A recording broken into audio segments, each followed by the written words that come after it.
Assalamualaikum warahmatullahi wabarakatuh.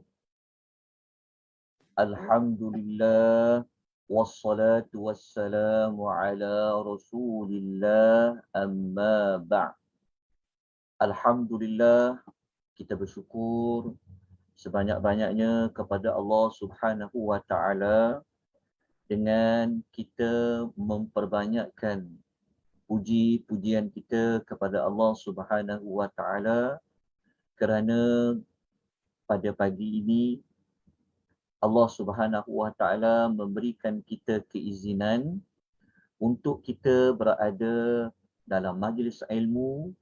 Kita mulakan pagi kita dengan kita melakukan amal-amal kebaikan, amal-amal soleh. Kita hidupkan, penuhkan masa kita dengan ibadah. Salah satu cara beribadah adalah dengan menuntut ilmu Allah Subhanahu wa taala. Alhamdulillah, pagi ini merupakan siri yang ke-20. Pertemuan kita buat kali yang ke-20. Bermakna sudah hampir, maksudnya kita dah 20 minggu kita dapat bersama-sama berada dalam majlis ilmu seperti ini. Semoga Allah Subhanahu wa taala memberikan keberkatan pada permulaan kita belajar pada siri yang pertama dahulu sehinggalah kepada hari ini. Semoga usaha kita tersebut dicatat oleh Allah sebagai amal soleh.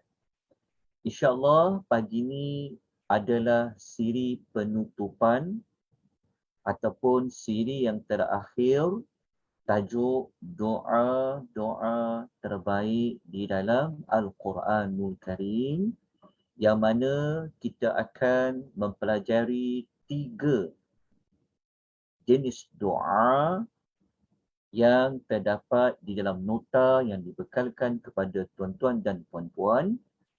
3 doa tersebut adalah doa bilangan yang ke-26 pada muka surat nombor 28 dan muka surat nombor 29.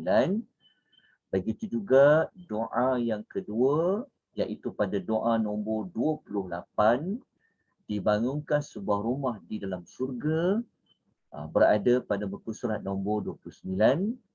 Dan doa yang ketiga yang menjadi penutup kepada pengisian kita pada pagi ini adalah doa yang ke-30, doa yang terakhir sekali, iaitu doa ketika Nabi SAW berhijrah.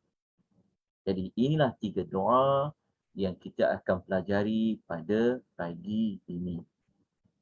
Walaupun dalam nota ini hanya disenaraikan 30, bukanlah bermakna di dalam Al-Quran hanya doa ini sahaja. Tidak. Sebenarnya ada lagi beberapa ayat di dalam Al-Quran yang saya tidak sempat untuk saya masukkan di dalam senarai doa-doa yang terbaik di dalam Al-Quran. Saya mohon maaf atas kekurangan dan juga atas kelemahan tersebut. Saya ingatkan sekali lagi, nota yang memuatkan 30 doa-doa terbaik di dalam Al-Quran ini bukanlah membawa makna hanya 30 sahaja doa di dalam Al-Quran yang ada. Tetapi ada lagi beberapa doa-doa yang lain yang boleh kita manfaatkan, yang boleh kita jadikan sebagai doa-doa yang kita baca sehari-harian. Kita mulakan dengan doa yang berada pada bilangan yang ke-26. Okay. Doa bilangan yang ke-26 ini, di dalam nota ini dituliskan doanya berkaitan dengan tempat tinggal yang baik. tempat tinggal yang baik. Saya minta tuan-tuan dan puan kita kembang luaskan lagi, kita fleksibelkan lagi doa bilangan 26 ni. Bukanlah hanya kita nyatakan tempat tinggal, bukanlah hanya kerana doa nak minta tempat kediaman yang baik saja. Untuk perkembangkan lagi bilangan doa 26 ni, kita boleh katakan tempat kita nak singgah, tempat kita, maksudnya bilangan doa 26 ni bukan hanya tempat tinggal, tetapi mana-mana sahaja tempat yang kita nak pergi. Boleh. Kalau kita nak bermusafir, kita nak tinggal satu tempat yang kita nak sampai, kita boleh baca doa ini. Maksudnya mana-mana lokasi yang kita nak pergi, kita boleh baca doa ini. Kita ambil maknanya secara umum. Okay. Jadi tuan-tuan kena perbaiki maklumat yang ada pada buku surat 28 bilangan doa nombor 26 ini. Bukanlah hanya dihadkan hanya pada tempat tinggal yang baik, tetapi kita kembang luaskan doa ini kepada mana-mana tempat yang kita nak singgah, mana-mana tempat yang kita nak pergi.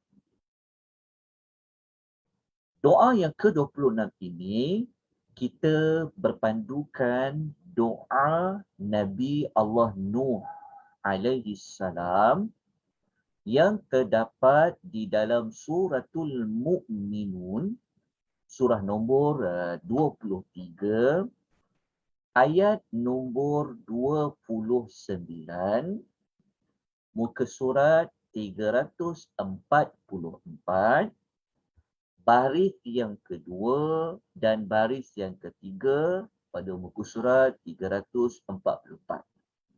Jika saya ada tersilap sebut muka surat, tolong beri teguran. Baik. Doa Nabi Allah Nuh ini berada pada ayat nombor 29. Ayat nombor 29.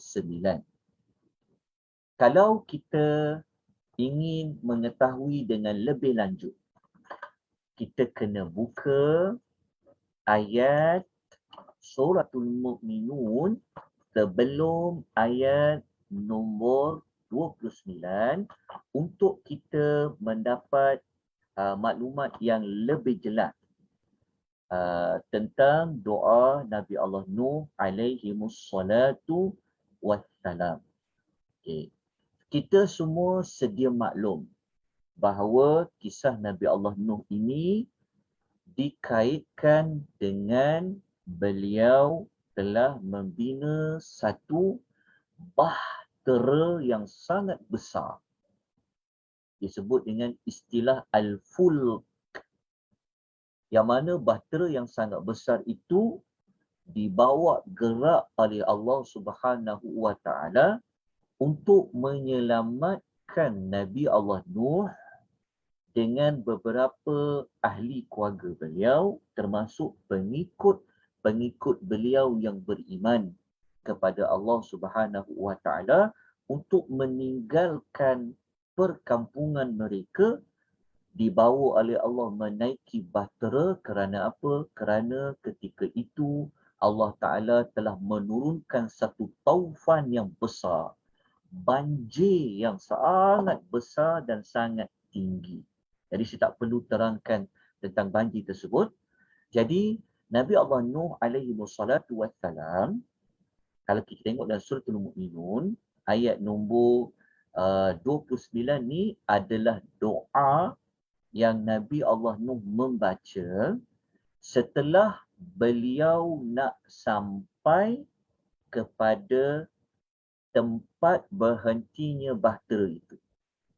Bahtera itu dia bukanlah selama-lamanya berada di atas air tersebut, tetapi ada satu tempat yang dia akan berhenti. Tapi sebelum dia nak berhenti kepada tempat tersebut, dia telah berdoa kepada Allah Subhanahu wa Ta'ala. Jadi doa itu berada pada ayat nombor 29. Okay. Kalau kita buka Al-Quranul Karim, ayat 29 ni dia ada satu lagi kalimah kat depan dia ni. Dia ada satu kalimah dekat depan dia, iaitu pendek saja. Iaitu a'udzubillahi minasyaitonirrajim wa qul. Wa qul tu maksudnya dan katakanlah.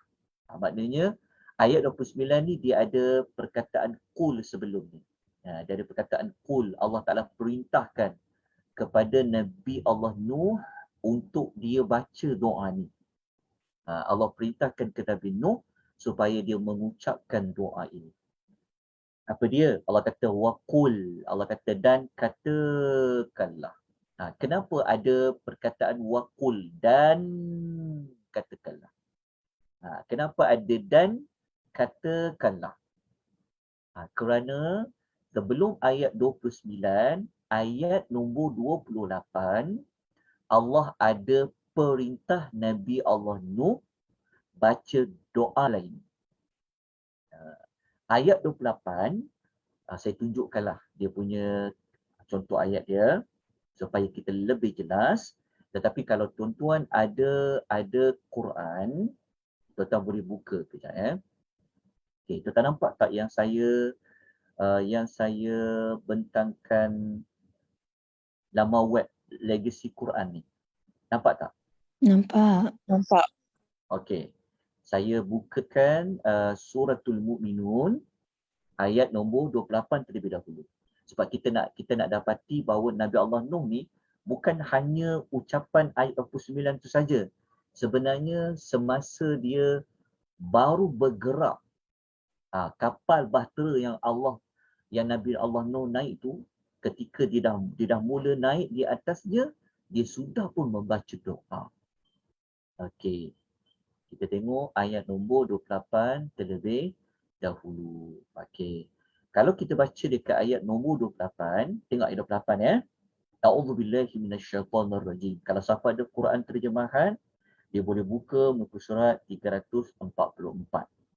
Okay. Allah Ta'ala berfirman, A'udzubillahi minasyaitonirrajim. Fa'iza stawaita anta wa man ma'aka 'alal fulki. Allah mengatakan, kemudian apabila engkau ni bermakna Nabi Allah Nuh. Allah mengatakan, kemudian apabila engkau dan orang-orang yang bersama engkau telah berada di atas fulki, di atas bahtera itu, faqul. Allah kata, maka hendaklah engkau. Faqul, Allah kata, maka hendaklah engkau berkata. Maknanya, masa mula-mula dah naik bahtera tersebut bersama pengikut Nabi Allah Musa, Nabi Allah Nuh alaihi salam, Allah minta Nabi Allah Nuh mengucapkan, melafazkan puji-pujian Alhamdulillahilladzi najjana minal qaumidh zalimin.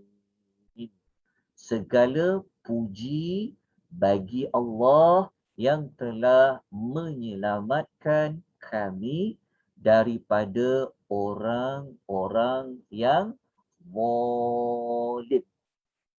Okey.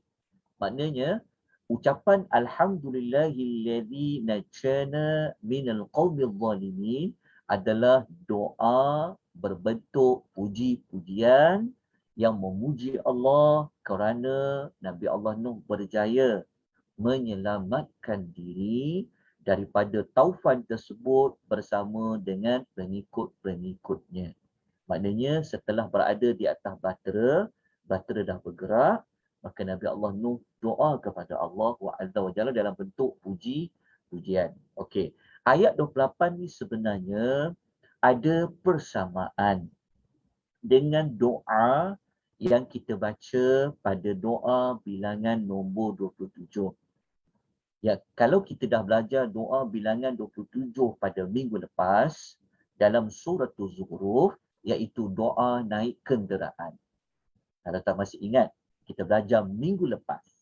Siri nombor 19, kita belajar doa kita bertasbih, kan?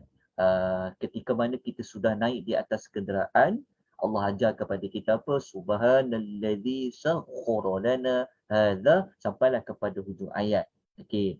Dia ada persamaan macam apa yang Nabi Allah Nuh lakukan. Apabila dia naik, bergerak saja bahtera tersebut, maka dia memuji-muji Allah Subhanahu wa Ta'ala. Okay. Lepas tu barulah ayat nombor 29. Ayat 29 ni adalah ayat yang Allah mengatakan waqul waqur kan. Dekat sini ada perkataan waqul kul, dan berdoalah dengan berkata. Maknanya sebelum ni Nabi Allah Nuh, Allah dah suruh dia faqulil, dan katakanlah, kan. Pada ayat 29 Allah minta lagi Nabi Allah Nuh alaihi salam katakanlah, doalah, ucapkanlah, Rabbi anzilni munzalam mubarakan wa anta khairul munzilin. Okay, Allah kata, dan berdoalah dengan berkata. Okay, doanya Rabbi, wahai Rabbku, wahai Tuhanku. Kita selalu terjemah Tuhanku. Memanglah Rabbi ni maknanya Tuhanku. Tetapi perkataan Rabb itu, dia membawa arti Allah yang menjaga, Allah yang memelihara, Allah yang mengaturkan urusan. Sebab tu, wahai Tuhanku ni, ia akan mengeluarkan makna wahai Tuhanku yang menjaga, wahai Tuhanku yang menguruskan kehidupan dan sebagainya. Maka Nabi Allah Nuh mengatakan, anzilni, turunkanlah aku. Kan? Turunkan tu maksudnya kapal tu nanti dia akan berhenti untuk berlayar. Jadi Nabi Allah Nuh dia minta, sebenarnya Allah yang perintahkan untuk Nabi Allah Nuh doa nak berhenti bahtera tersebut, nak berhenti di tempat apa? Turunkanlah aku. Di mana? Munzalam mubarakan, di tempat turun yang berkat. Anzil ni maknanya turunkanlah aku, berhentikanlah aku. Munzalan bukanlah maksudnya rumah, maknanya tempat turun. Lepas tu kita katakan tadi, doa ni kita kembang luaskan. Kalau kita nak amalkan, kita boleh letak macam tempat kita nak singgah, tempat kita sampai. Kita baca doa ni. Contoh kalau kita nak pergi balik, kita nak balik musafir kan, kita boleh rentas negeri, insya-Allah dah tak lama dah kan. Boleh kita baca doa ni. Baca, untuk kita singgah, boleh baca. Secara umum, kita boleh baca, Rabbi anzilni munzalam mubarakan. Kita minta Allah Ta'ala turunkan kita, tempat kita nak singgah tersebut, tempat kita nak berhenti tersebut, tempat turun yang berkat. Mubarakan ni bermaknanya yang sangat berkat. Minta pada Allah. Sebab perkataan berkat kita dah belajar sebelum ini, maknanya kebaikan yang banyak. Supaya kita singgah ke tempat tersebut, kita dapat berkat yang banyak singgah tempat tersebut. Minta kebaikan dari Allah. Lepas tu, wa anta khairul munzilin, dan engkau adalah sebaik-baik pemberi tempat, pemilih tempat yang sebaik-baiknya. Jadi kita boleh amalkan doa ini secara umum, di mana saja tempat kita nak berhenti, di mana saja tempat kita singgah, kita boleh baca doa ini. Kalau kita nak keluar bermusafir kan, nak bawa ahli keluarga pergi melancong, singgah satu tempat, boleh baca doa ni. Singgah dekat hotel tersebut, doa pada Allah. Kan, Rabbi anzilni munzalan mubarakan wa anta khairul munzilin. Kalau kita baca doa dalam hadis Nabi, dia ada doa lain yang khusus lah. Itu doa-doa yang terbaik dalam hadis. Tapi kita tak sentuhlah doa tersebut. Kita tak belajar doa tersebut, tapi bukan bermakna jangan amalkan tersebut, tak. Tuan-tuan kena ambil satu lagi modul, ikuti kelas doa-doa terbaik di dalam hadis. Kalau kita baca doa dalam hadis yang Nabi ajar, kalau kita nak pergi tempat yang kita baca doa perlindungan tu, yang kita kata Rabbi a'udzu, kita kata a'udzu bi kalimatillahi tammati min syarri ma khalaq tu. Itu doa minta perlindungan kepada Allah. Kita singgah mana-mana tempat, minta Allah lindung juga kepada kita daripada segala perkara keburukan. Sebab kita tak tahu tempat tu berlaku apa. Kan? Itu doa yang kita kena padankan. Kita kena kombankan dengan doa ini. Jadi kalau kita baca doa ni, minta Allah bagi, kalau tempat tu ada banyak kebaikan kita boleh dapat, minta Allah berkat tempat tersebut. Okey, dalam masa yang sama, kita minta lindung pada Allah Azza wa Jalla. Maka inilah doa yang dibaca oleh Nabi Allah Nuh alaihi salam. Allah yang memerintahkan Nabi Allah Nuh untuk membacanya. Jadi, hasil doa Nabi Allah Nuh ni, Allah Ta'ala telah turunkan Nabi Allah Nuh di satu tempat. Siapa tahu kapan Nabi Allah Nuh tu dia singgah di mana? Dia berhenti di mana? Ada dalam Al-Quran. Ada ikuti tak kisah Bukit Nabi Judi. Allah Nuh? Bukit Judi. Bukit Judi tu di mana? Tak tahu. Wallahualam. Wallahu a'lam. Masya Allah. Betul. Jawapan yang sangat tepat. Kalau kita tidak tahu tempat mana yang sebenar-benarnya, maka kita serahkan urusan itu kepada Allah Azza wa Jalla. Okey. Tolong tulis dekat nota tu, di mana tempat kapal itu dia berlabuh. Berkat doa Nabi Allah Nuh tersebut, dia selamat sampai berlabuh di satu tempat, seperti mana sahabat kita yang berikan maklumat tadi itu adalah pada satu gunung, pada satu tempat. Ayat nombor 44. Okay, kita minta tuan-tuan tulis ayat surah Hud. Okay, surah Hud ayat nombor 44. Okay, tulis surah Hud ayat nombor 44, muka surat 226 di dalam Al-Quran. Okey, ayat nombor 44, surah yang ke-11 iaitu surah Hud, muka surat 226, kita akan dapat jawapan di manakah tempat bahtera Nabi Allah Nuh itu dia berlabuh. Setelah dia baca doa yang dia baca Rabbi anzilni tadi itu kan, munzalan mubarakan wa anta khairul munzilin, maka ayat 44 ni memberikan jawapan di mana dia singgah. Maka Allah Ta'ala menyebutkan pada ayat ini, Allah mengatakan, kita ambil kat hujung tu. Wa qudiyal amru, dia kalau kita baca, kita ambil ayat pada awal lah. Okay, Allah kata, wa qila ya ardu bala'i. Okay, Allah kata, diperintahkan kepada bumi. Ardu abla'i ma'aki wa ya sama'u aqli'i. Okay, Allah kata, Allah perintahkan kepada bumi, Allah perintahkan kepada langit supaya telan. Telan apa? Maknanya berhentilah daripada keluar air. Maknanya kalau sebut telan tu maksudnya bumi kan tempat simpan air.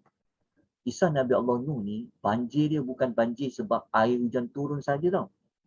Tapi air dekat bumi tu keluar. Air di langit turun, air di bumi keluar, dia bergabung menjadi satu tufan yang besar. Maka ketika mana pada ayat ni Allah minta air di bumi dan di langit stop.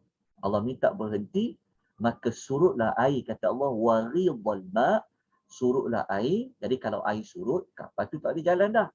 Maka Allah Ta'ala kata apa? Wa qudiyal amru, dan selesailah perintah. Perintah apa? Perintah hujan turun, air dekat bumi tu keluar. Allah perintahkan supaya stop dua-dua tadi. Lepas tu Nabi Allah Nuh tu kapalnya berhenti kat mana? Wastawat alal judi. Wastawat alal judi. Maka berhentilah di atas gunung Judi. Okay. Itu nama tempat tersebut. Alal Judi. Di atas gunung Judi. Okay. Wallahu ta'ala a'lam, di manakah kedudukan gunung Judi ini, ada arkeologi. Mereka jumpa ada bentuk kapal yang sangat besar berada di, ada katakan dekat dengan Turki. Wallahu ta'ala a'lam. Wallahu ta'ala a'lam. Ya.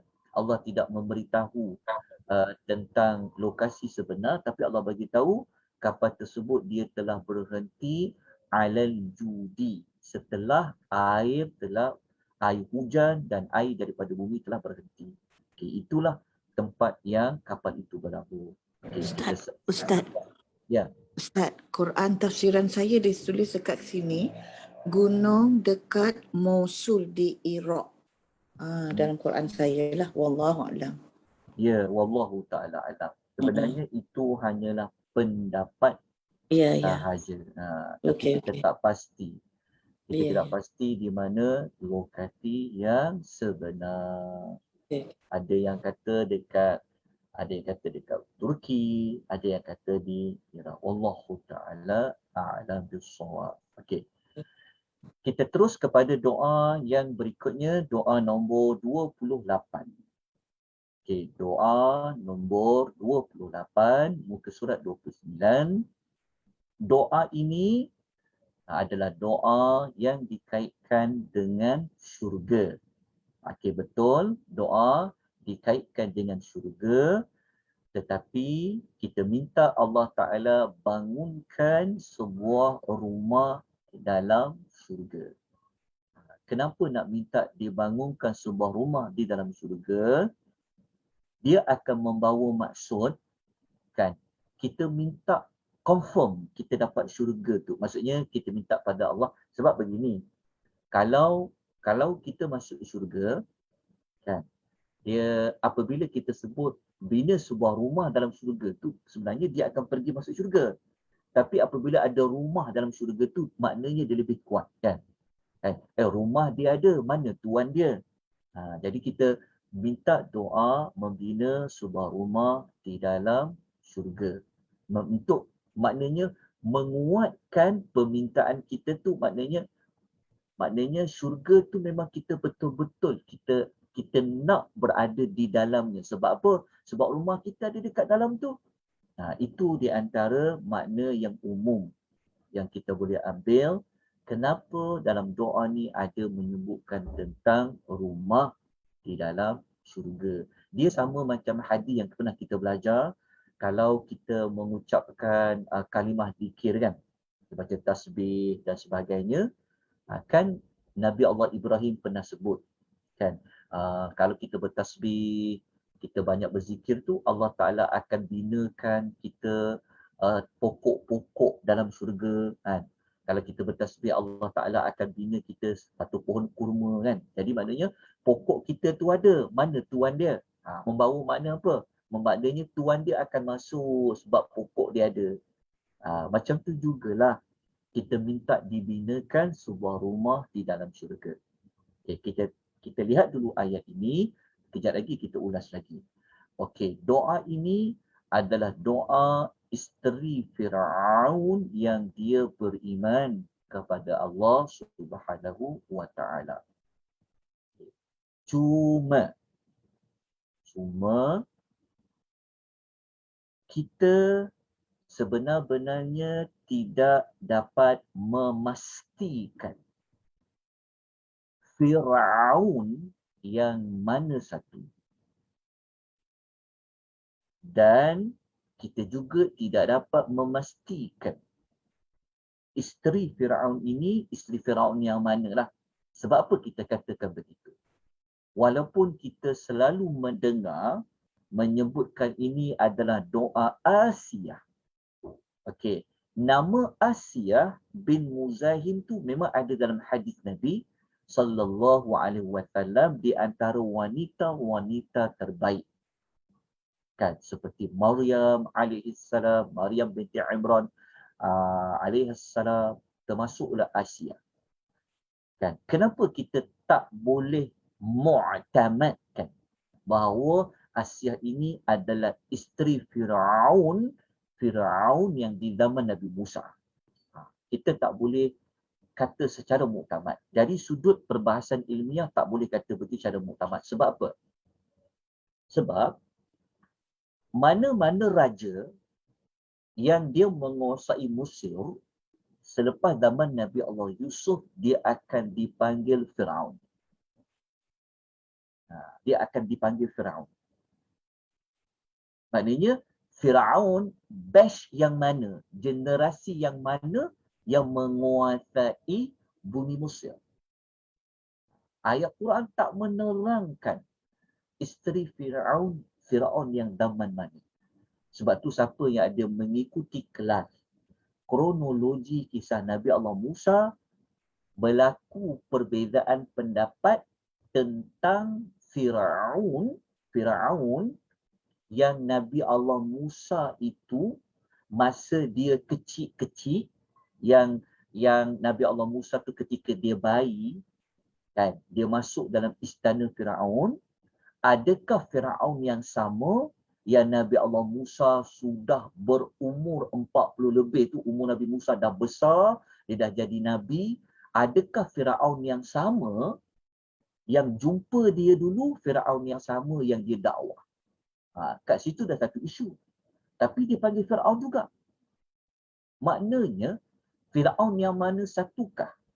Isteri Firaun yang beriman dalam surah Tahrim ayat nombor 11 ni. Wallahu ta'ala a'lam.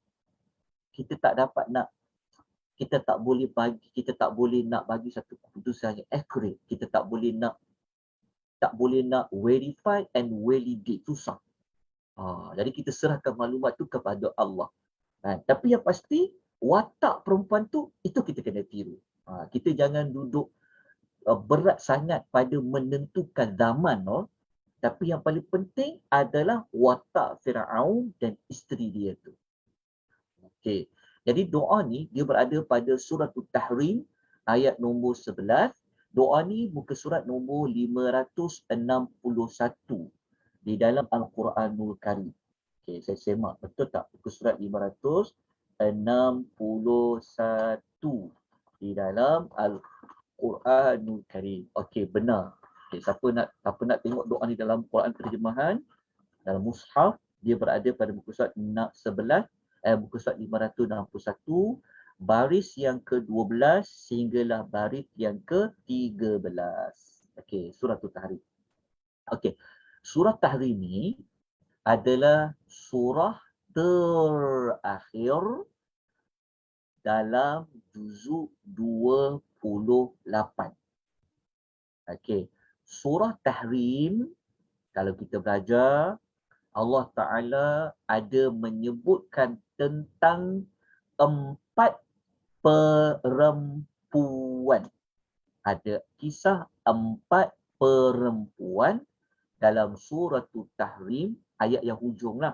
Sebenarnya surah Tahrim ni ada kaitan dengan para isteri Nabi SAW secara umum. Tetapi pada ayat yang hujung, Allah ada mendatangkan kisah 4 orang perempuan. 2 perempuan yang jahat, 2 perempuan yang solehah. Okey, 2 perempuan yang jahat adalah isteri Nabi Allah Nuh alaihi salam dan isteri kepada Nabi Allah Lut alaihi salam. Yang tu tuan-tuan kena buka, cari ayat nombor 10. Sebab kita baca ni ayat 11. Kena tengok ayat nombor 10. Kita akan dapati Allah Ta'ala cerita walaupun husband dia Rasul. walaupun suami dia Masya Allah Rasul, iman tidak boleh diwarisi. Selamatnya daripada neraka itu tidak boleh terpakai sekalipun suaminya itu adalah Rasul. Kalau isterinya tidak mahu beriman kepada Allah, kesolehan, kemuliaan suami itu tidak dapat membantu mengelakkan isterinya daripada masuk ke dalam api neraka. Jadi, isteri Nabi Allah Nuh, Allah masukkan ke dalam api neraka. Isteri Nabi Allah Lut, Allah masukkan dia ke dalam api neraka. Itu ayat nombor 10. Kemudian Allah bawa datangkan ayat nombor 11 ini. Ayat 11 ini adalah watak isteri kepada Fir'aun. Okey. Oleh sebab itu, kita kena tengok keseluruhan ayat nombor 11. Saya selalu pesan, kan, supaya ada Quran terjemahan, baca awal-awal. Okey, tapi tak apa. Kalau kita tengok ayat 11 ni, kita akan berjumpa ayat tu berbunyi, Rabbi banili indaka baitan fil jannah. Okey, tapi dia ada ayat sebelum perkataan Rabbi banili ni, dia ada cerita sebelum tu. Jadi untuk menghayati doa ini, kena tengok dulu cerita sebelum tu tentang apa. Jadi kita kena tengok ayat nombor 11 tu secara keseluruhan. Okey, kita buka surah apa? Suratul Tahrim. Okay, surah At-Tahrim. Surah Tahrim, surah nombor 66. Okay, kita tengok ayat nombor 11. Doa siapa tu? Rabbi benili. Okay, tengok ya, saya paparkan ni. Okay, Allah Ta'ala berfirman, A'udzubillahi minasyaitonirrajim. وَضَرَبَ اللَّهُ مَثَلًا لِلَّذِينَ آمَنُوا امْرَأَتَ فِرْعَوْنَ. Kat sini Allah Ta'ala kata, dan Allah mengemukakan satu permisalan, perbandingan kepada orang-orang mukmin, kepada orang beriman. Kisah siapa? Imra'at Fir'aun. Perihal isteri Fir'aun. Itu kita sebut tadi tu. Isteri Fir'aun ini, Fir'aun yang mana satu? Kita katakan, Wallahu ta'ala a'lam. Dia begini, dalam dunia ilmiah, dalam dunia pembelajaran, benda yang popular, orang duk sebut dia adalah isteri Firaun Nabi Musa, tidak semestinya ia tepat. Sebab apa? Sebab contohnya kalau kita bincang lebih dalam, tak boleh kata yang mana satu. Jadi kita kata wallahu ta'ala alam. Walaupun ia banyak diperkatakan, dipertulitkan di dalam kitab-kitab. Tapi kalau kita betul-betul buat kajian, kita tak akan dapat jawapan sebenarnya. Dia umum lah. Tak apa, kita nak besarkan isu itu. Okey.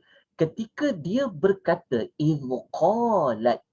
Ketika dia berkata. Lepas tu barulah doa dia yang kita nak baca ni. Rabbi banili indaka baitan fil jannah. Dia kata, wahai Rabbku. Dia kata, binalah untukku sebuah rumah. Indaka, di sisimu. Okey. Kenapa ataupun apakah hikmah isteri Firaun ni dia minta sebuah rumah dalam syurga, lepas tu dia sebut di sisimu. Kenapa dia sebut di sisimu?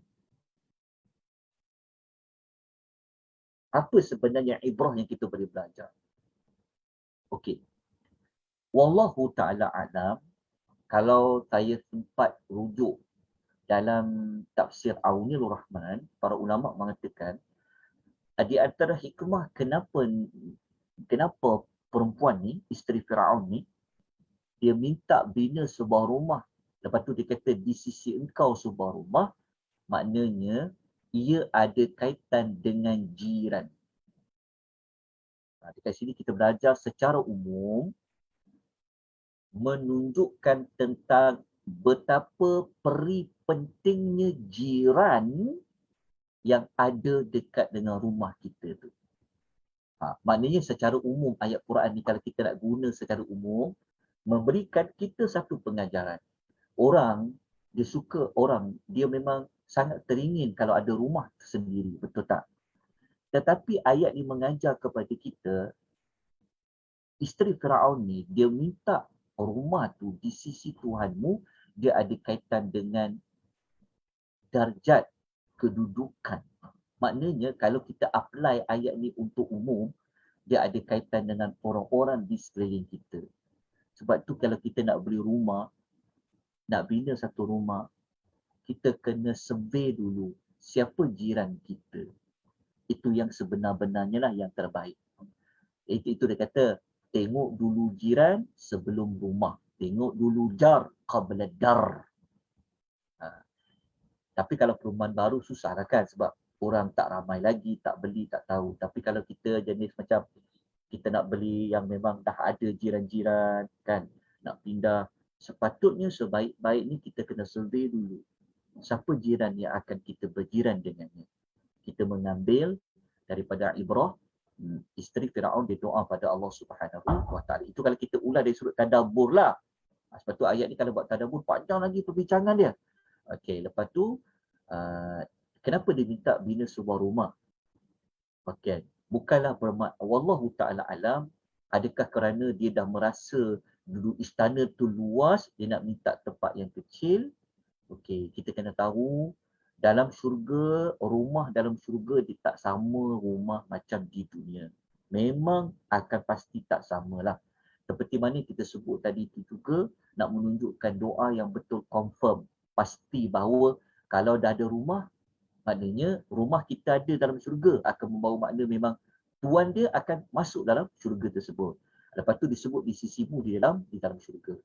Lepas tu dia doa, wa najini min fir'auna wa 'amalihi, dan selamatkanlah aku daripada Firaun.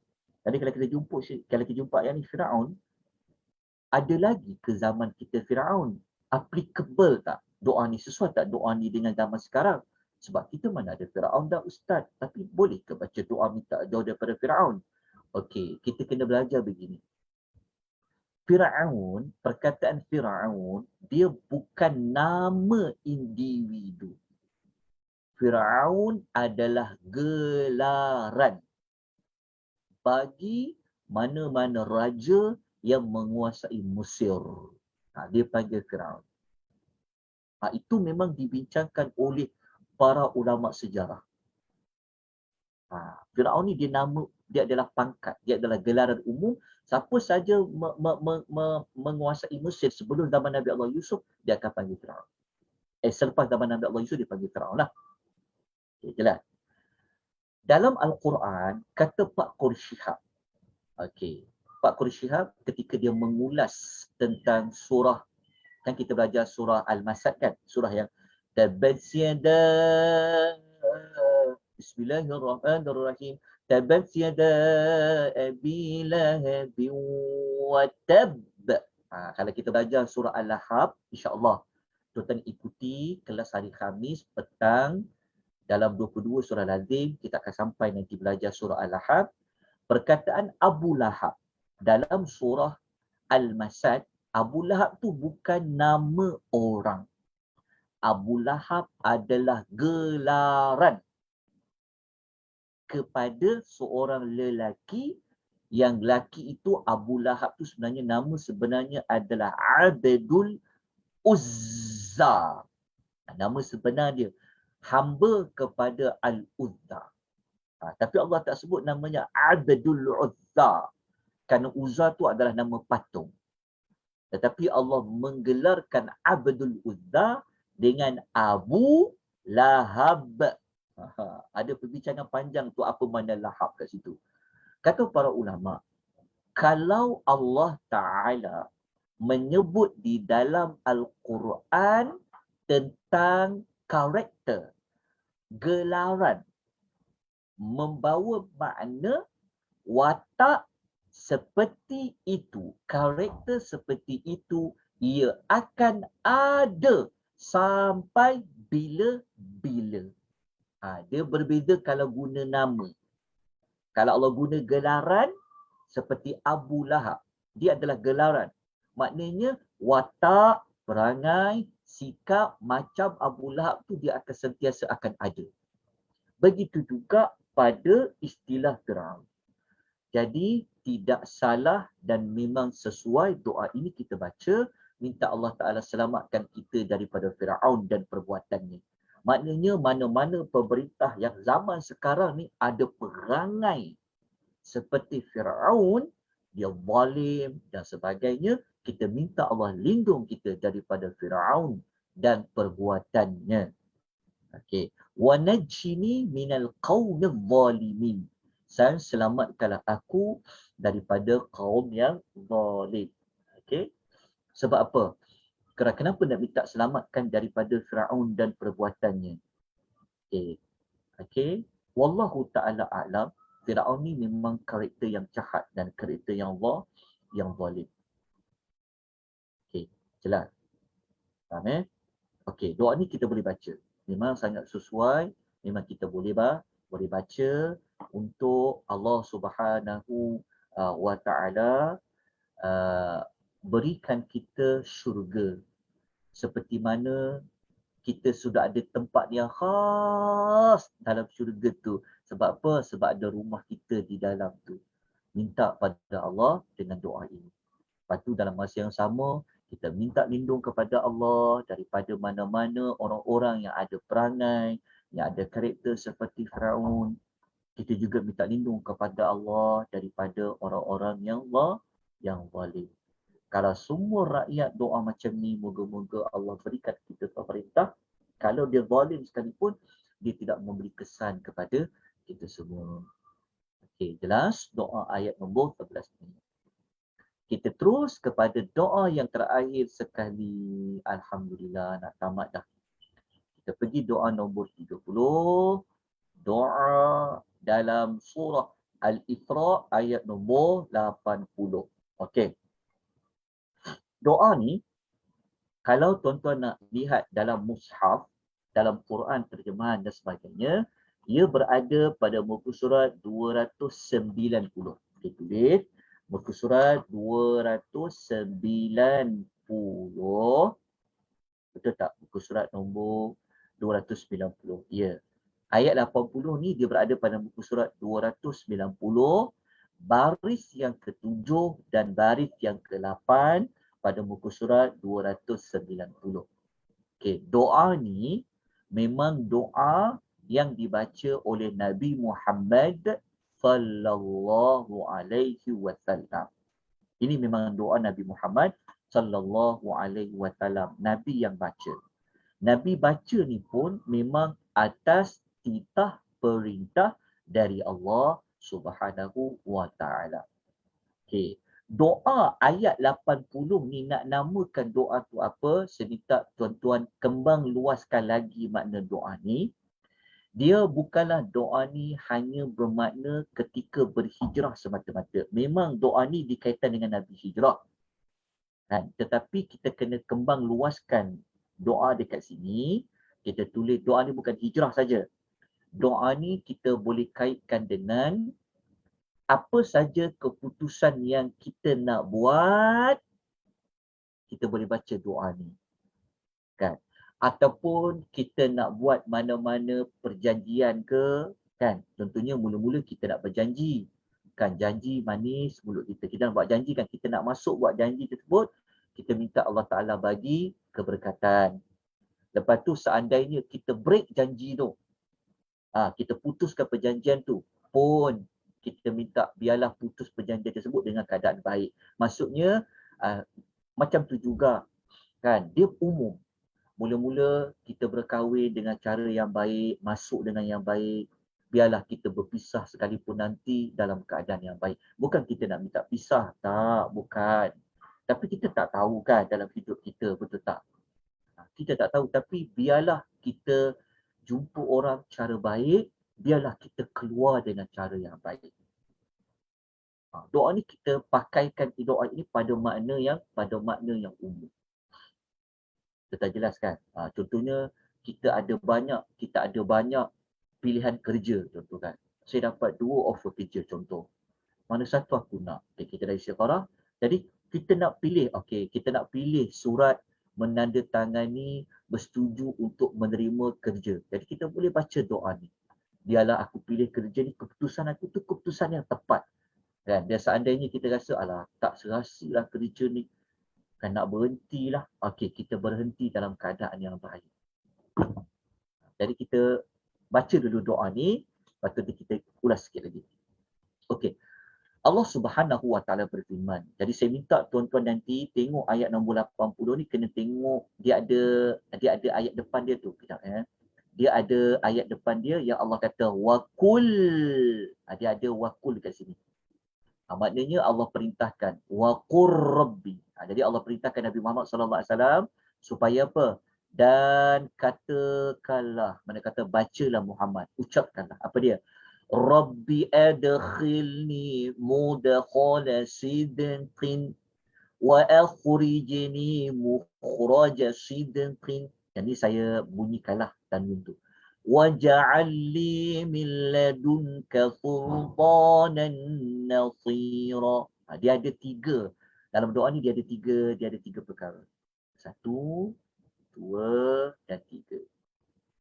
Yang pertama, Allah Ta'ala perintahkan Nabi SAW supaya buat apa? Waqur rabbi. Allah kata, wahai Rabbku. Nabi doa, wahai Rabbku.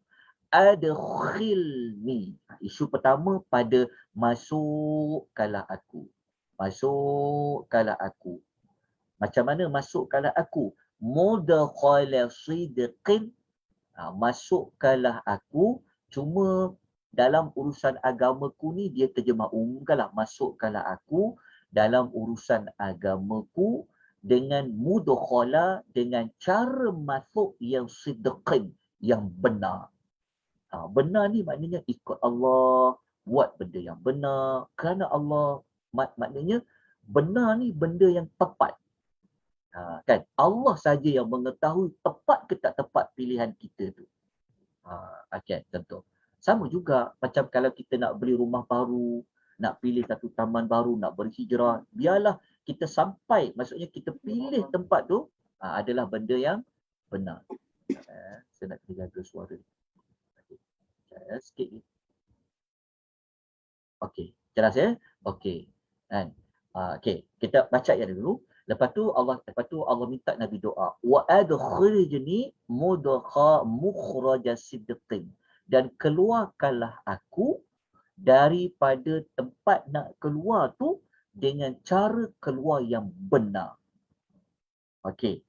Kita ulas dulu konteks doa Nabi ni sebenarnya dikaitkan dengan apa. Kalau kita baca dalam tafsir, dia ada banyak pendapat. Apa makna doa masuk tapi masuk yang benar dan keluar yang benar. Ada banyak pentafsiran. Kalau kita rujuk dalam tafsir Al-Tabari, Al-Imam Al-Tabari, dia kemukakan beberapa pendapat lah. Ada banyak makna. Al-Imam Al-Tabari, saya ringkaskan, kalau ikut Al-Tabari, dia bawa ada 5 pendapat di kalangan para ulama tafsir, apa makna Nabi doa masuk, apa makna doa Nabi keluar. Saya terus sebut pendapat yang tepat yang dipilih oleh Al-Imam Al-Tabari. Beliau mengatakan maksud Nabi kata adkhilni, masukkanlah aku dengan cara masuk yang sidqin, yang benar. Maknanya masuk Nabi ke dalam bumi Madinah.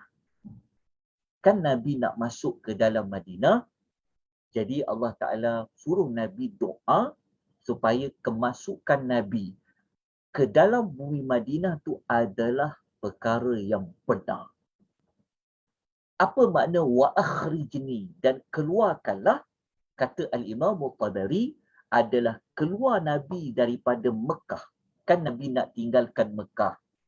Nabi nak masuk Madinah. Jadi cara nak keluar tu pun biarlah benar dan nak masuk itu juga adalah benar. Itu dari sudut konteks pada suasana dalam doa Nabi sebut. Sebenarnya dia bukan pendapat Tabari saja. Sebenarnya dia adalah pendapat Ibnu Abbas radhiyallahu anhu, pendapat Al-Hasanul Basri, pendapat Qatadah dan pendapat Ibnu Zaid rahimahumullah bahawasanya yang makna masuk tu maknanya dikaitkan Nabi nak masuk ke dalam Madinah dan Nabi nak keluar daripada Mekah. Jadi kalau kita nak ambil doa ni secara umum, sebab tu saya letak ketika hijrah. Tapi bukanlah ketika hijrah saja. Dalam apa saja benda keputusan yang kita nak buat. Macam saya sebut tadi itulah, contoh kita ada partner yang ajak kita join buat bisnes kan. Jadi kita doa pada Allah, biarlah aku pilih dia ni, aku masuk dalam dunia bisnes ni adalah benar. Kan? Betul tak? Tiba-tiba lama-lama tiba-tiba kita dapati tak serasi ke ataupun kita rasa macam aku dah tak larat lah nak teruskan perniagaan ni contoh. Kita dah buat keputusan nak berhenti. Kan? Pun kita minta biarlah berhenti yang benar. Macam tu. Samalah dalam isu yang seperti yang saya sebutkan peringkat awal tadi tu. Dia umum. Boleh dibaca menggunakan doa ini. Kan? Boleh dibaca secara umum. Doa pada Allah. Kerana Allah saja yang tahu. Tindakan yang kita nak buat itu, biarlah dia benar, biarlah dia tepat, biarlah seperti mana yang Allah Ta'ala kendaki. Dan biarlah keputusan kita yang hujung tu nanti adalah yang benar juga. Okey, lepas tu, doa pada Allah, waj'alli min ladunka sultanan nasira. Serta berikanlah kepadaku hujah. Okey, dekat dalam ayat ni, dia terjemahkan hujah. Okey, sebenarnya sultana di sini ulama berbeza pendapat. Perkataan sultan dia ada dua makna. Sultan kadang-kadang dia membawa makna hujah. Hujah yang kuat. Hujah dalam berkata-kata. Pasal Nabi kan dia nak dakwah. Dia nak membagi nasihat. Jadi dia minta kepada Allah supaya dia dapat hujah yang kuat, hujah yang jelas. Kalau dia berdebat, kalau dia berdialog, kalau dia bagi nasihat, biar hujah yang kuat, yang tepat untuk membantu dalam dakwah Nabi SAW. Tapi ada para ulama lain kata sultana ni bukan makna hujah. Sultana ni memang bermakna memang untuk maksud Allah bagi Nabi kekuasaan, kekuatan untuk mengalahkan musuh. Maknanya kalau dalam perang biar Nabi menang. Kalau musuh-musuh yang nak aniaya Nabi kan nak buat satu keburukan kepada Nabi dan orang Islam, Allah Ta'ala akan lindung. Itu makna sultan yang kedua. Sultan yang kedua maknanya kuasa. Boleh kat situ. Maknanya adalah kuasa. Jadi mana satu kita nak guna? Kalau ikut Al-Imam Al-Tabari dia lebih memilih sultan dekat sini bukan hujah, tetapi ia bermakna kuasa. Minta Allah Ta'ala bagi Nabi kuasa tu maksudnya perlindungan, kan, berperang menang, bagi Nabi kekuatan dekat situ. Tapi ada para ulama mengatakan ia sebenarnya adalah dalam bentuk hujah. Ini adalah pendapat Mujahid lah. Yang kata hujah ni adalah pendapat Imam Mujahid. Tetapi para ulama lain mengatakan kalau Qatadah dia kata kuasa. Tapi kalau ikut Mujahid dia kata hujah. Al-Imam Tabari dia memilih kuasa. Tapi dia ada dua pentafsiran lah dekat sini. Wallahu ta'ala a'lam. Jadi kita mintalah kepada Allah baca doa ni. Masya Allah. Kan? Biarlah kita masuk dalam sesuatu perkara. Biarlah kita buat pemilihan sesuatu perkara. Biarlah ia benar. Ikut apa yang Allah kehendaki. Allah je yang tahu. Serahlah kepada Allah. Allah je yang tahu. Kan? Apa yang tepat, apa yang bagus, apa yang tak bagus. Serahkan kepada Allah. Doa banyak kepada Allah wa azza wa jalla. Wallahu ta'ala alam. Maka alhamdulillah tamatlah kita kan muka surat nombor 30, doa yang ke-30 kita selesai pada pagi ini. Tajuk doa-doa yang terbaik di dalam Al-Quran. Maknanya kita sudah tamat tajuk untuk doa-doa di dalam doa-doa terbaik di dalam Al-Quran pada tarikh 4 Oktober 27 Safar 1443 Hijrah. Alhamdulillahilladzi bini'matihi tatimmus salihat. Ini bermakna tajuk ini sudah tidak lagi akan diperbincangkan di dalam anjuran Akademi Tadabbur Malaysia. Maknanya minggu depan sudah tidak ada lagi kelas jam 9 pagi untuk mana-mana pengisian setakat ini. Maknanya kita akan tamat tajuk ni pada hari ini. Hanya dengan rahmat Allah, hanya dengan hidayah, taufik dari Allah, kita berjaya istiqamah daripada siri yang pertama sehinggalah kepada siri yang kedua. Kalau kita kira jam, sebenarnya lebih daripada 20 jam. Kan? Moga-moga 20 jam kita yang lebih ni, Allah Ta'ala catat ia dengan kebaikan. Allah beri kita banyak ganjaran di sisi Allah Subhanahu wa Ta'ala. Okay, ada apa-apa persoalan sebelum kita tamatkan? Ada pertanyaan? Kejap, saya buka mana-mana audio kalau tuan-tuan nak tanya. Kejap ya. Kejap, ada yang tanya. Ustaz, Ya. doa untuk isteri Firaun ni boleh ke di-apply untuk isteri yang dizalimi? Isteri zalimi, maksudnya macam mana? Suami yang macam Firaun lah, jahat ke? Boleh, secara umum boleh. Boleh. Kita pertama syurga tu memang sesuai. Lepas tu minta selamatkan daripada Firaun. Boleh. Minta Allah. Ustaz. Ya. Ya, Ustaz. Persitaran yang sama juga ya. Bermakna Firaun adalah satu gelaran untuk raja ya. Jadi Ustaz, masa zaman Nabi Musa tu ada berapa orang raja Ustaz? Yang kita tak tahu yang Firaun yang mana, isteri yang mana, sebab dia berapa orang agaknya Ustaz zaman Nabi Musa? Okey, zaman Nabi Musa itu saya sebut tadi tu. Kita tidak pasti adakah ada dua Firaun ataupun hanya satu Firaun. Okey. Sebab kemungkinan Firaun yang ketika Nabi bayi kan, ketika Nabi Musa bayi, mungkin Firaun itu juga Firaun yang sama yang Nabi Musa kena berlawan dengan dia dengan ilmu sihir tu, kan yang nak bunuh dia tu, yang tenggelam dekat laut, yang kejar Musa tu, mungkin Musa yang mungkin Firaun yang sama, umurnya panjang, kita tak tahu. I see. Okay. Dia ada possibility lah. Mungkin dia tu juga ataupun mungkin anak dia. Kita pun tak tahu. Mungkin anak dia mewarisi tahta bapanya tapi juga dipanggil Firaun. Wallahu ta'ala alam. Okey. Terima kasih Ustaz. Okey. Sama-sama. Okey, ada yang tanya doa ni. Sekejap. Boleh ke doa surat Tahrim kita baca untuk diri sendiri, untuk diri kita? Boleh lah, betul lah tu. Memang boleh pun. Memang untuk diri kita. Sebab dalam tu ada syurga. Okey, lepas tu doa ini boleh dibaca waktu salat sunat. Boleh. Semua doa boleh dibaca ketika solat. Whatever solat. Ingat ya, doa waktu yang terbaik nak doa ketika sujud. Tak kira sembahyang apa sekalipun.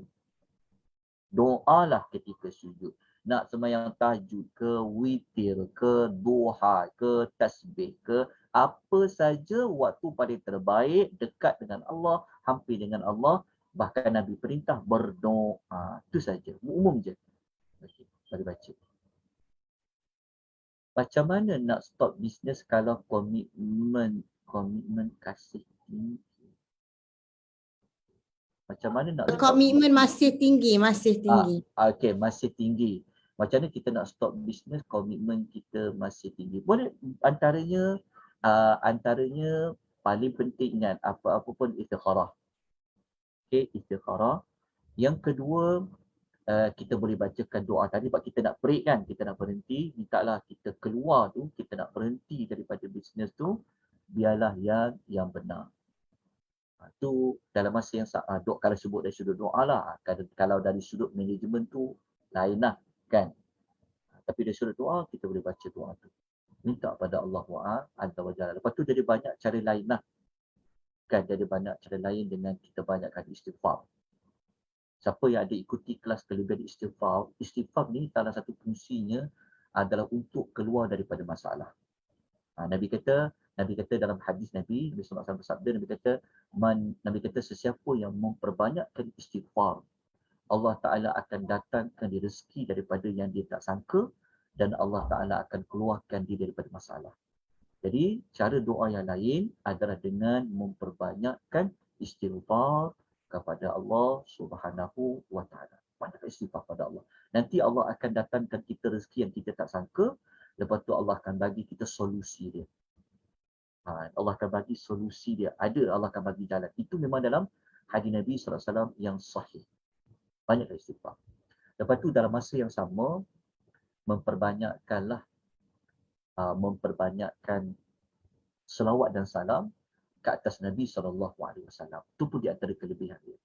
Macam ada yang sahabat Nabi tanya pada Nabi, kita pernah juga dengar hadis yang Nabi ada satu sahabat tu ditanya berapa banyak aku nak berselawat kepada engkau dalam doa kan, sampai dia cakap aku nak selawat semualah dalam doa aku nak selawat je, dia kata. Nabi kata jika engkau buat macam tu, kata Nabi, Allah Ta'ala akan mencukupkan keperluan engkau di dunia dan di akhirat. Besar tu maklumat tu. Lepas tu satu lagi, jangan tinggalkan yang doa, yang bacaan doa yang 2 ayat terakhir yang kita dah sebut dekat doa nombor dalam nota kita ni. Dia duduk dekat doa nombor 24, dicukupkan segala sesuatu. 2 ayat terakhir dalam suratul Al-Baqarah, Allah cukupkan kita. Kadang-kadang atas kertas kan, kalau kita kira dari sudut kiraan matematik yang terketas, memang kadang-kadang kita rasa macam kita jadi macam tak yakin kan. Macam tak cukup ni minus kan, kalau kita kira atas matematik. Tapi sebenarnya kadang-kadang kita banyak ditakut-takutkan oleh syaitan sebenarnya. Syaitan tu dia memang takut-takutkan kita. Sebab dia tahu kalau dia pilih kerja macam tu, dia akan jauh dengan Tuhan. Tapi banyaklah pendapatan dia. Contoh kan, kadang-kadang. Jadi apabila kita buat keputusan tu, kita buat keputusan tu, tambah-tambah lagi memang kita tinggalkan bisnes tu sebab mungkin ada syubhah ke kan, mungkin kita takut nak jatuh dalam perkara yang haram seperti nak kena bagi rasuah ke dan sebagainya kan, maka kat situ memang tak dinafikan lagi, memang wajib kita tinggalkanlah. Tapi kalau macam kita 50-50 kan, komitmen banyak ni, nak tolong suami, nak tolong nak keluarga lagi ataupun kan, maka ketika itu dari sudut konvensional tu kita kena senaraikanlah pro and con. Senaraikan, jika aku berhenti berniaga ni, apa kebaikan? Lepas tu senaraikan, apa dia punya keburukan? Lepas tu buat pemilihan di situ. Dan sambil tu baca doa yang telah kita baca tadi. InsyaAllah yakin pada Allah. Allah Ta'ala telah janjikan semua untuk kita rezeki. Tapi usaha. Itu jawapan yang mampu saya berikan. Wallahu ta'ala a'lam bissawab. Okey, sama-sama. Okey, adakah setiap doa harus ditutup dengan salawat? Ya. Kalau tengok dekat dalam nota, ada kita nyatakan pada awal-awal tajuk nota tersebut. Ya, dibuka dengan salawat ke atas Nabi, ditutup juga dengan salawat ke atas Nabi. Dia menjadi sebaik-baik doa. Okey, mula-mula puji Allah, selawat ke atas Nabi. Lepas tu panggil nama-nama Allah Al-Husna. Jadi yang bertanya ni, tuan-tuan boleh rujuk pada nota muka surat. Muka surat nombor 9. Bab yang kelima. Kita telah ajar tajuk adab-adab berdoa. Tuan-tuan dan puan, terima kasih banyak-banyak di atas komitmen tuan-tuan dan puan memeriahkan lagi majlis ilmu kita semua. Terima kasih banyak-banyak di atas segala sumbangan daripada tuan-tuan dan puan kerana kelas kita berjalan ni sebenarnya semua tu di atas sumbangan tuan-tuan dan puan-puan. Jadi terima kasih yang sebanyak-banyaknya. Semoga Allah memberikan ganjaran yang terbaik. Saya mohon maaf ya, selama 20 siri ini saya ada banyak kekurangan, kelemahan dari sudut penyediaan nota ataupun dari sudut penyampaian saya. Saya mohon maaf atas kekurangan tersebut. Saya juga masih lagi belajar, masih lagi menuntut ilmu. Jadi jika ada salah silap pada jawapan saya, pada penerangan saya, sama ada tuan-tuan yang dengarkan pengisian ini secara langsung ataupun yang melihat secara rakaman, tolong berikan pembetulan, tegur saya. Okay, boleh tinggalkan maklumat tu di dalam siapa yang ada maklumat boleh berhubung dengan saya, terus berhubung ataupun boleh tinggalkan maklumat anda di bahagian komen. Kan? Silap pada info pada mana-mana maklumat dalam nota, tolong bagi tahu kepada saya. Ya, kerana saya tidak lepas daripada salah dan silap. InsyaAllah saya cuba perbaiki mana-mana kekurangan tersebut dalam slot yang akan datang. Ini bermakna bermula minggu depan, setakat ini kita tidak lagi menjalankan kelas untuk jam 9 pagi. Namun begitu, tuan-tuan dijemput dengan segala hormatnya mengikuti kelas pada jam 10.30 pagi seperti pagi ini, iaitu kelas Fadail A'mal Anjuran Persatuan Wanita Islam Prihatin. Dijemput semua tuan-tuan dan puan, saya mohon ampun dan maaf sekali lagi. Semoga Allah memberikan kita keberkatan dan rahmatnya. Aqulu qawli hadza wa astaghfirullahal azim. Wabillahi taufiq wal hidayah. Wassalamualaikum warahmatullahi wabarakatuh. Waalaikumsalam warahmatullahi wabarakatuh. Terima kasih, Ustaz. Jazakallahu khairan. Sama-sama. Salam Ustaz.